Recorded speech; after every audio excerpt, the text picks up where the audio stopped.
하나님께서는 무너진 관계를 회복시키세요. 아브라함의 후손들, 특히 이 야곱의 이 12 아들들, 이 가정을 어떻게 회복시켜 가시는가. 오늘은 정말 클라이막스에 해당하는 부분이고요. 하나님께서 이렇게 우리를 완성해 가시고 우리에게 사랑을 보여주시는구나. 그것을 배울 수 있는 시간이 될 것 같아요. 요셉이 총리가 된 다음에 9년이나 지난 거예요. 근데 왜 9년 동안 요셉은 집에 안 갔을까요? 형들이 믿기도 하고 아빠는 보고 싶긴 한데, 그래가지고 아들을 낳는데 첫째 아들 이름이 뭔지 알아요? 므낫세는 무슨 뜻일까요? 잊어버렸다 뜻이에요. 잊어버렸다. 잊고 싶은 거예요. 과거를 잊고 싶은 거예요. 첫째 아들을 므낫세라고 짓고 둘째 아들을 낳는데 에브라임이라고 낳는데, 에브라임은 내가 이 땅에서 번성하게 됐다. 그러니까 자기 과거는 청산하고 현재가 좋은 거죠. 요셉은 어떤 아픔이 있냐면 과거에 버림받은 아픔이 있어서 현재에 그냥 만족해버리는, 찾아가지 않는 거예요. 아버지 그 관계를 스스로 회복할 마음이 없는 거죠. 그런 상황이었는데 하나님은 그걸 놔두시지 않아요. 그래서 9년이 됐을 때 형들이 온 거예요. 이제 형들을 믿을 수가 없잖아요. 동생이 살아있나.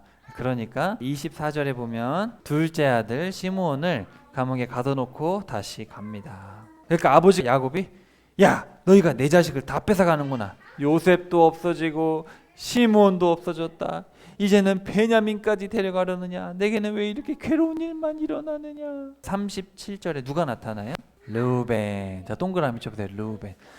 여러분이 기억해야 될 인물이 누구냐면 첫째 아들 르우벤, 그리고 넷째 아들 유다, 11째 요셉을 여러분 아셔야 되는데, 왜냐하면 이 장자는 특별한 책임이 있어요. 가정의 대소사를 결정지어야 되고, 사실은 나중에 신약으로 가면 저와 여러분이 누구예요? 장자입니다. 장자. 어떤 의미에서 장자냐면 우리가 바로 제사장이고 저와 여러분이 모범이 돼야 될 사람들인 거예요. 근데 이 르우벤이, 자 여기 보세요. 아버지, 제가 베냐민을 다시 데리고 오지 못하면 어떻게 하라 그랬어요? 제 아들을 죽이십시오. 이러면 돼요, 안 돼요? 이건 아니지. 네, 르우벤이 성격이 좀 급한 것 같아요. 비라를 범하지를 않나? 어떤 성격이 좀 급해요. 그렇지만 야곱은 절대 보내지 않습니다. 근데 상황이 점점 안 좋아지니까, 자 43장 3절, 르우벤이 자기 책임을 못했을 때 누가 장자의 역할을 하냐면 바로 유다. 이 유다에서 누가 나온다고 우리가 알고 있죠?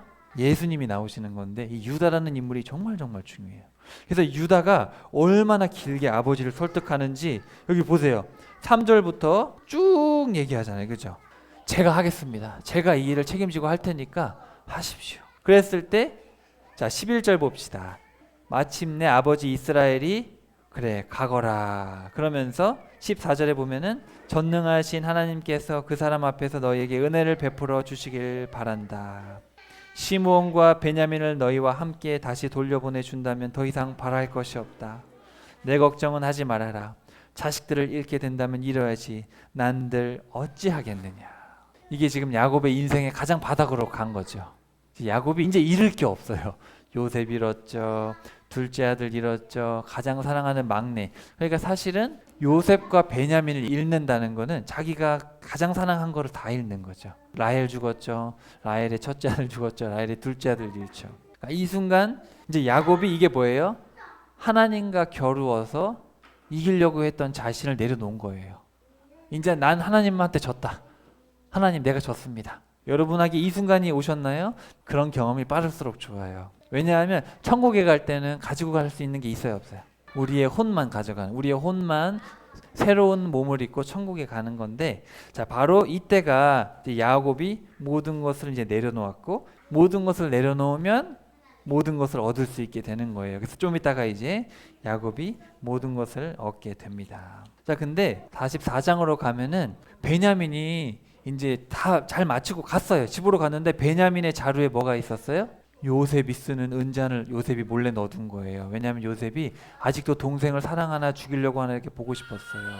근데 이제 베냐민이 남으니까 베냐민만 내 종이 되고 다 돌아가라 그렇게 얘기했어요. 자 그랬을 때 누가 나섰을까? 자 44장 16절, 자 유다가 뭐라 그러냐면 여기 보세요. 저희는 주인님께 드릴 말씀이 없습니다. 무슨 말씀을 드리겠습니까? 저희가 저지른 죄를 저지르지 않았다는 것을 어떻게 증명할 수 있겠습니까? 하나님께서 저희의 죄를 이렇게 들추어내시니 우리는 주인님의 종이 되겠습니다. 그랬더니 요셉이 뭐라 그러냐면 아니요, 베냐민만 종이 될 테니 다 돌아가시오. 그랬더니 여기 18절부터 34절까지 유다가 애원하는 장면이 나와요. 여기 제가 별표해놨죠. 여기 유다가 애원하는 장면. 이 유다가 얼마나 간절히 요셉에게 이야기를 했는지. 안 됩니다. 이 아이는 정말 아버지가 사랑하는 자녀이고 요셉도 죽고 이 아이마저 죽는다면 안 됩니다. 차라리 저를 종으로 삼으십시오. 그러면서 달라붙어가지고 살려주십시오. 이렇게 얘기를 해요. 여러분, 어떻게 유다가 이렇게 할 수 있었을까? 우리가 지난 시간에 배웠는데 유다가 어떤 사람이었어요? 요셉을 팔아버리자 그랬잖아요. 그리고 요셉을 팔아버리고 난 뒤에 양심의 가책을 느꼈는지 집을 나가버리고 하나님 안 믿는 가나안 여인과 결혼하고 자녀 3명을 낳는데 하나같이 악해요. 그렇죠? 그리고 하나님 말씀대로 며느리를 결혼도 안 시키고, 그래서 며느리와의 사이에서 아기가 태어나는 이런 비극적인 일들을 겪었는데, 그런 일들을 겪으면서 뭐를 느꼈겠어요? 인생이라는 게 진짜 하나님 떠나서는 안 되는구나. 이 가정 하나 내가 지킬 수 없는데 하나님의 뜻에 순종하며 살고, 모든 것은 내 뜻대로 안 되고 결국은 며느리를 통해서 애가 태어날지 누가 알았겠어요. 하나님께서 역사하시는구나. 유다가 깨닫고 돌아와서 아버지의 마음과 주님의 마음을 깨닫고 지금 이렇게 유다가 아버지를 대변해서 이 긴 애원을 하는 거지요. 이제 요셉이 자신의 정체를 밝히거든요. 몇 가지 생각해 볼 텐데, 야하고 속이려고 하고 움켜쥐려고 하고 세상에서 성공하고 싶은 거, 이 사람은 모든 것을 잡으려고 하지만 모든 것을 잃게 됩니다. 그래서 결국은 요셉도 잃고 자녀들은 싸우고 서모를 벌하고 마지막 사랑하는 모든 것들을 이제 잃게 되는 사람이고요. 르우벤은 첫째 아들인데, 첫째 아들은 책임을 져야 되는데 책임을 다 하지 못했기 때문에 자기 아버지의 다른 아내를 범하기도 하고 요셉을 지켜주지 못해요. 아버지를 설득하지도 못하죠. 식량을 사러 갔어야 되는데 자기 책임을 다하지 못하는 인물입니다. 자, 유다야말로 이제 고난을 통해서 아버지의 입장을 이해하게 되는 거예요. 요셉을 처음에 노예로 팔자고 해서 집을 나가기도 하고 가정의 아픔을 겪지만, 그래서 이제 아버지의 심정을 이해하고 노예를 자청하고 나중에 야곱이 유다를 가장 신뢰합니다. 가장 신뢰하기 때문에 유다를 먼저 보내요. 이집트로 먼저 보내서 요셉에게 연락을 하는 이야기가 성경에 나오죠. 자, 그러면 요셉. 자, 이 요셉은 어린 시절의 상처를 극복하지를 못해요. 그래서 깨어진 관계 속에 살고 있지만 하나님이 개입하셔서 강제로 회복을 시켜주시죠. 총리가 된 이후에도 가족과 단절된 삶을 이어가지만 하나님께서 놀라운 방법으로 가정을 회복시키시면서 결국은 모든 것이 하나님의 계획이구나 인정하게 됩니다. 자, 45장 5절. 자, 자책하지 마세요. 하나님께서 우리의 식구들의 목숨을 구해주시려고 먼저 이집트에 보냈습니다. 자, 45장 7절. 하나님께서는 형님들 뿐만 아니라 형님들의 자손을 보호하시려고 보내셨습니다. 8절에도 보면 이집트를 보낸 것은 형님들이 아니라 하나님이십니다. 모든 것은 하나님의 계획에서 일어난 것입니다. 또 9절에도 보시면은 하나님께서 저를 이집트의 통치자로 삼으시고 아버지는 지체하지 마시고 일로 오십시오. 자, 이렇게 요셉이 계속해서 고백을 하는 거예요. 하나님께서 하셨고, 그러니까 지체하지 마십시오. 자, 그리고 50장 19절. 요셉이 이 모든 게 끝나고 나서 야곱이 죽고 형들이 아버지가 죽었으니까 우리를 죽이려고 하지 않을까? 그랬더니 요셉이 뭐라 그래요? 형님들 두려워하지 마십시오. 제가 어찌 하나님을 대신할 수 있겠습니까? 20절. 형님들은 악한 생각으로 했지만 하나님께서 선으로 바꾸셨습니다. 오늘 보는 바와 같이 하나님께서 수많은 사람들의 목숨을 구하셨습니다. 하나님이 이스라엘 백성만 구원하셨어요? 아니면 이집트 백성과 그 당시에 가뭄으로 고통받는 모든 사람들을 구원하셨어요? 모든 사람을 구원하셨어요. 우리가 이걸 잘 생각해야 돼요. 하나님은 저와 여러분만 천국 가길 바랄까요? 우리를 통해서 안 믿는 모든 사람이 구원받기를 원하실까요? 모든 사람이. 그래서 원래 이스라엘을 통해서 모든 사람이 구원받기를 바라셨는데 이스라엘이 모범이 됐어요? 안 됐어요? 안 되니까 이방인들이 구원을 받고, 이방인들이 구원을 받는 걸 보니까 유대인들이 질투를 해서 구원을 받고 해서 유대인과 이방인 모두가 구원받게 하는, 그게 하나님의 계획이고, 로마서 11장 끝에 이제 보면 사도 바울이 그걸 깨닫고 감격의 눈물을 흘리면서 하나님을 찬양합니다. 47장 31절 빨리 한번 봅시다. 이제 야곱이 죽을 때가 됐을 때 이스라엘이 침상 머리맡에 엎드려 하나님께 경배했다. 그러니까 야곱이 이 모든 일을 겪으면서 130이 돼서 완전히 이제 하나님을 신뢰하게 됐고, 이제는 단 쌓고 이런 정도가 아니라 완전 머리를 조아리고 이 위대하신 하나님 앞에 경배를 하게 되죠.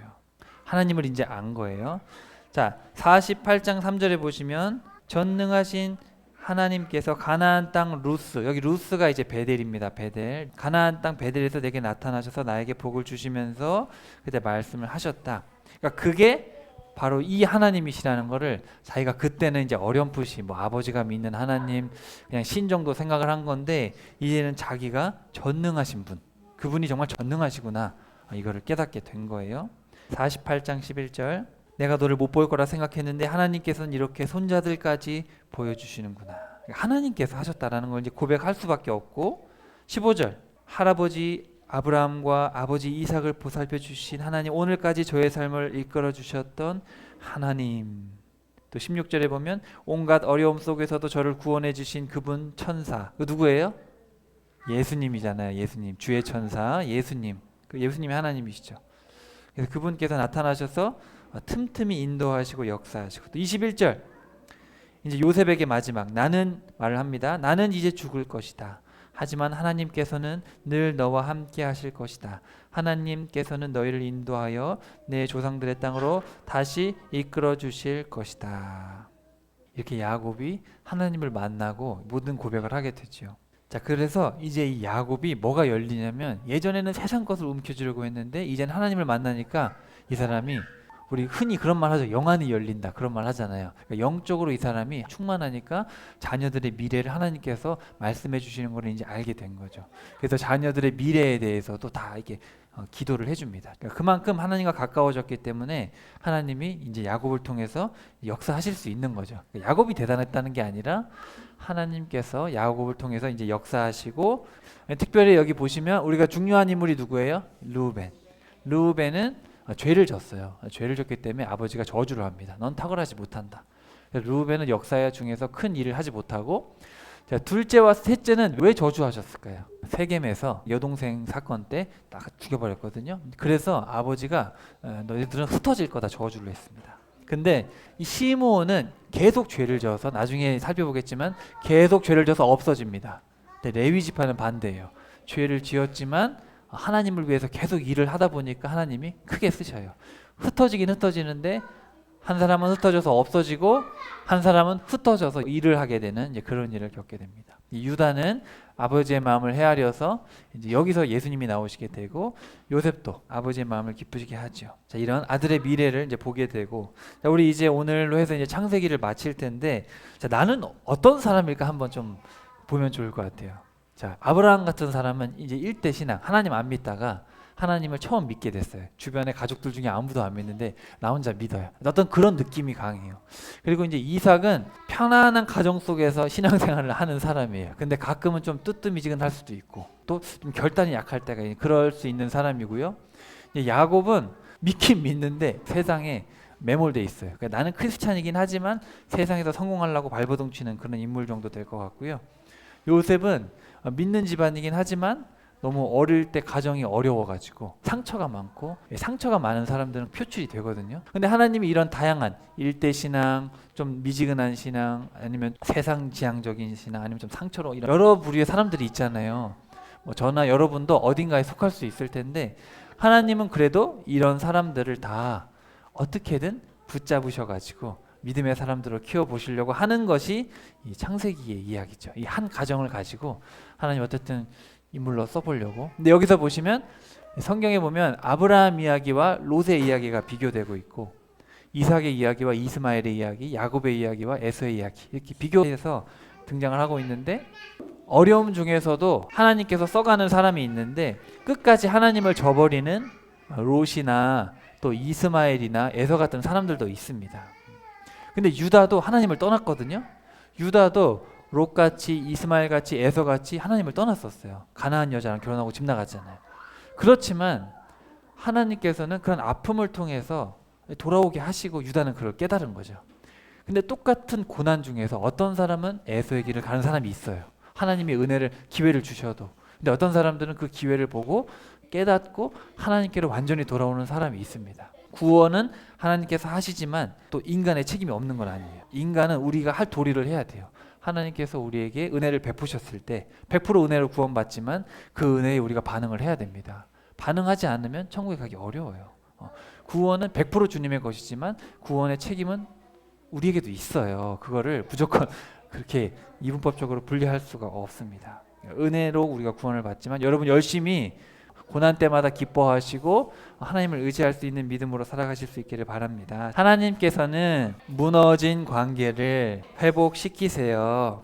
궁극적으로 여러분의 일상의 작은 일들을 통해서 회복시켜 가시지만 궁극적으로는 예수님을 통해서 여러분과 하나님과의 관계를 이미 회복시켜 놓으셨어요. 그 은혜를 받은 우리는 은혜에 합당한 삶을 살아가고 우리의 연약함 때문에 작은 일들이 또 관계들이 깨지긴 하지만 물질 관계가 깨질 때도 있고 인간 관계가 깨질 때도 있지만 우리가 더 큰 은혜를 받았기 때문에 예수님을 의지해서 그런 관계들을 회복시켜 가는 어떤 그런 것들이 인생의 과정이고, 자, 그래서 우리는 두 가지를 알아야 되는데, 자, 따라해 봅시다. 인생은 하나님께서 우리를 완성해 가시는 과정이다. 또 두 번째, 인생은 하나님의 사랑을 배워가는 과정이다. 여러분 천국 갈 때까지 우리는 하나님의 사랑의 깊이를 배워가고 또 우리의 삶은 좀 더 거룩해져 가는, 하나님을 닮아가는 과정이라는 것을 깨닫고 물질 관계나 또 인간 관계나 여러분 아픔들이 있잖아요. 이런 것들을 메꿔 가실, 치료해 가실 하나님을 기대하시길 바랍니다. 그러다 보면 종국에 우리가 천국 가기 전에는 하나님께서 그래서 내 인생을 이렇게 해오셨구나, 여러분 그걸 깨달으실 수 있을 거예요. 그래서 하나님께 영광을 돌리고 우리의 삶을 마무리할 수 있는 복된 삶이 되시길 주님의 이름으로 축복합니다.